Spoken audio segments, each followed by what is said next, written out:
الحمد لله وحده و صلاة و سلام من لا نبی بعده. اما بعد، امروز هم که باشد بهر شما دوستان و عزیزان در اطراف یک احادیث از رسول اکرم صلی الله علیه و آله و سلم خبر می دهم.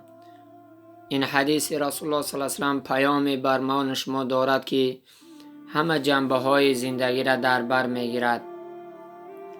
پیامبر صلی الله علیه و سلم می فرماید المؤمن مرآت المؤمن، یعنی رسول الله می گوید مومن آینه یک برادر مومن شد، یعنی مسلمان آینه یک برادر مسلمان شد.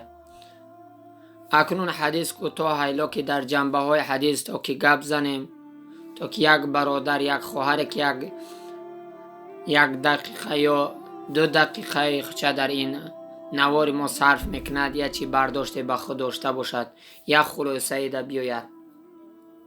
پیامبر میگوید که مسلمان آینه مسلمان است یا مؤمن آینه مؤمن است.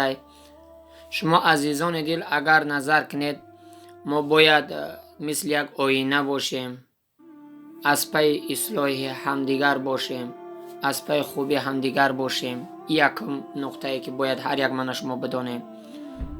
و دویم نقطه این است که من شما وقتی میخواهیم سیکه و صورت خود را کمی اصلاح کنیم به نزد آینه استاد میکنیم تا که همون به چهره خود را چکو کنیم تازه و آراسته کنیم. نظر کنید آینه وقتی که تازه و پاک باشد دروغ نمیگوید. باید ما مؤمنان هم دروغگو نباشیم. حتی یک برادر یک خواهری که به نزد من تو به یک شکایت زندگی می آید باید مثل یک آینه باشیم، مثلا که دروغ نگیم، خیانتکار نباشیم. این دویم نقطه. و سوم نقطه در اطراف این حدیث این را بیان میکند که شما اگر در یک آینه ای که او فرسوده باشد، آینه ای که بسیار جزیر افلاس باشد، چهره خود را به آزادی در او دیده نمیتونید و خود را به خوبی اصلاح کرده نمیتونید.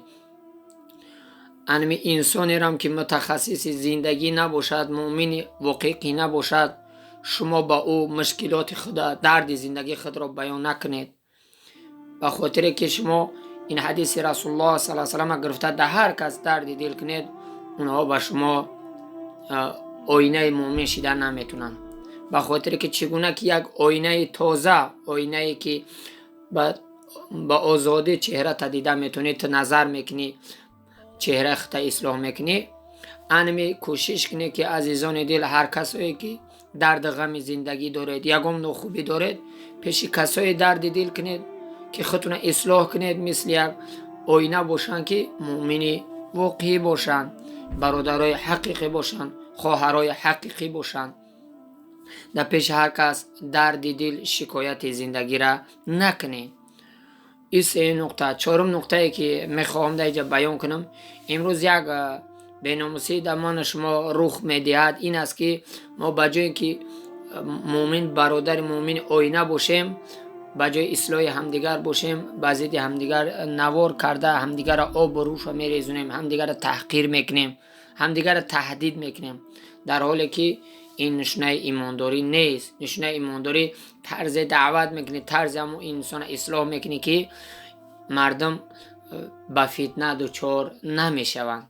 به همین خاطر عزیزان دل ما باید در زندگی کوشش داشته باشیم که همیشه ای انسان هایی باشیم که غمخوار همدیگر و آینه حقیقی باشیم.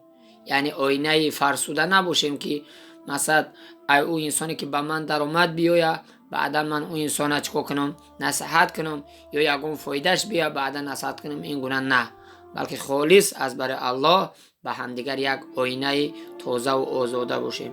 الله متعال همه من شما را تا صحبت های دیگر در امان خود نگهبان باشد. آمین.